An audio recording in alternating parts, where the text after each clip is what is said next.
Guys, welcome back to our channel. তো আজকের ব্লগটা এখান থেকে শুরু করা হচ্ছে। এখন ঘড়িতে বাজে 9:30। তো ওয়েদার দেখতে পাচ্ছ, ওয়েদার আজকে প্রায় মেঘলা, দুদিন ধরে বৃষ্টি চলছিল, মেঘলা হয়ে আছে ওয়েদার। আর এদিকে সেদিন আমরা মার্কেটে ঘুরতে গিয়েছিলাম, তো জানলা সব খোলা ছিল, আর রাত্রে এত জোরে বৃষ্টি হয়েছিল যে সব কিছু রুমে ভিজে গিয়েছিল প্রায় এই সাইডে। তারপর সেই জামা কাপড়গুলো নিচে যে এটা পাতা ছিল সেটাও ভিজে গিয়েছে পুরোপুরিভাবে। তো জামা কাপড়গুলো ছিল কয়েকটা এখানে ফেলা, তো সেগুলো পুরোপুরিভাবে ভিজে গিয়েছে। তো সেই জন্য আবার কালকে ধোয়া হলো। কালকেও বৃষ্টি হয়েছে, কালকেও প্রচণ্ড সন্ধ্যেবেলার দিকে একটু বৃষ্টি হয়েছিল। আর এদিকে আমাদের একটা ফুলের টপ ওখান থেকে সুইসাইড করছে, দেখাচ্ছি তোমাদেরকে। তো চলো আজকে ব্লগটা শুরু করা হচ্ছে। এদিকে কালকে সন্ধ্যেবেলা ফট করে এত জোরে হাওয়া দিয়েছে যে হাওয়ার জন্য সব ফুলের টপ আমরা তাড়াতাড়ি নামিয়ে নিয়েছি, কিন্তু একটা ফুলের টপ কিছু না করতে পেরে লাস্টে সুইসাইড করিয়ে নিয়েছে। এখানে রাখা ছিল, এখান থেকে ডাইরেক্ট নিচে পড়ে গিয়েছিল, এই জায়গাটায় পড়ে গিয়েছিল। মস্ত জোক মারার ইয়া হাস রে হালকাট হাস। তো তারপর ওখান থেকে গিয়ে দৌড়ে নিয়ে আসলাম। তো ওটা এখন মাটির বন্দোবস্ত করতে হবে, মাটি আর টপ, তারপর গিয়ে এটাকে আবার তুলতে হবে, না ছাড়া এটা নষ্ট হয়ে যাবে এমনি পুরোপুরি। আর আজকে চলো আজকে সারাদিন কী কী করি। আজকে সেরকম কাজ নেই, ওয়েদারটাও দেখতে পাচ্ছ প্রায় মেঘলা হয়ে আছে, কারণ বৃষ্টি আজকেও মনে হচ্ছে বৃষ্টি আসবে। রোদ্রু কিছু ওঠেনি, ভালো কয়েকদিন ধরে খুব গরম তুলেছিল, সেই জন্য এখন ওয়েদারটা তাও ক্লিয়ার রয়েছে। কালকে রাতেই ওয়াশিং মেশিন চালিয়ে রাখা ছিল, তো সেগুলো অলরেডি ক্লিয়ার হয়ে গিয়েছে, সেগুলো মেলেও দেওয়া হয়েছে। আর রান্নাবাড়ি সেরকম কিছু নেই, বাসন কয়েকটা পড়ে আছে যেগুলো ধুতে হবে আমাকে, কারণ এই কাজে বসে গিয়েছে অলরেডি, এই কাজ করছে, সেজন্য ওকে ডিস্টার্ব করা যাবে না। আর শিফট টাইম এখন 9টা থেকে হয়ে গেছে মর্নিং। আর এদিকে সব জামা কাপড়গুলো কালকে রাতেই ধুয়ে রাখা হয়েছিল, এগুলো এখন পরিষ্কার করা হবে। চলো।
রান্না প্রায় কমপ্লিট।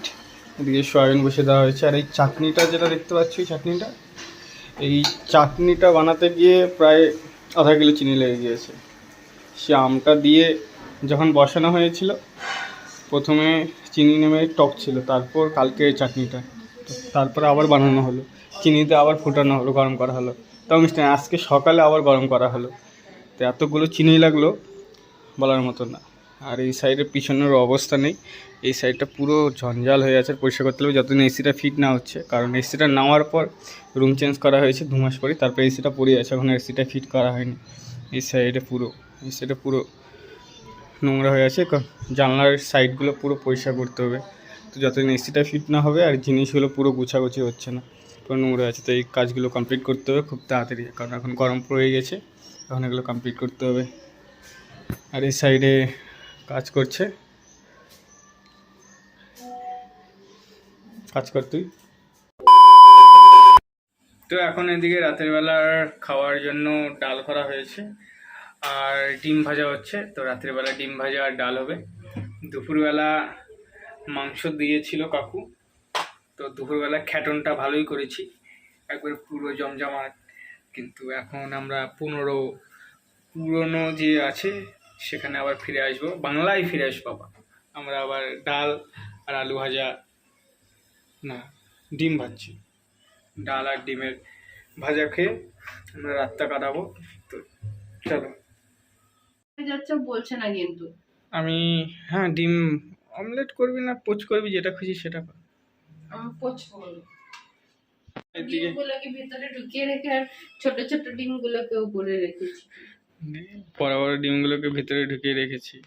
তা আমি ভিতরে কোথায় রেখেছি? সব ফ্রিজেই আছে। হ্যাঁ, ফ্রিজের ভিতরে লুকিয়ে রাখা ছিল। ফ্রিজের ভিতরে লুকিয়ে রাখা ছিল, এটা ফ্রিজের থেকে থেকে বড় হয়ে গেছে। এটা আমি লুকিয়ে রাখিনি, এটা ফ্রিজে ঢুকানো ছিল, ঢুকিয়ে ওখান থেকেই বড় হয়ে গেছে। তো আজকের ব্লগটা এতটুকুই। ব্লগটা যদি আজকের ভালো লেগে থাকে তো লাইক, শেয়ার অ্যান্ড সাবস্ক্রাইব করে দিও। দেখা হচ্ছে পরের ব্লগে। Tata, bye bye, good night.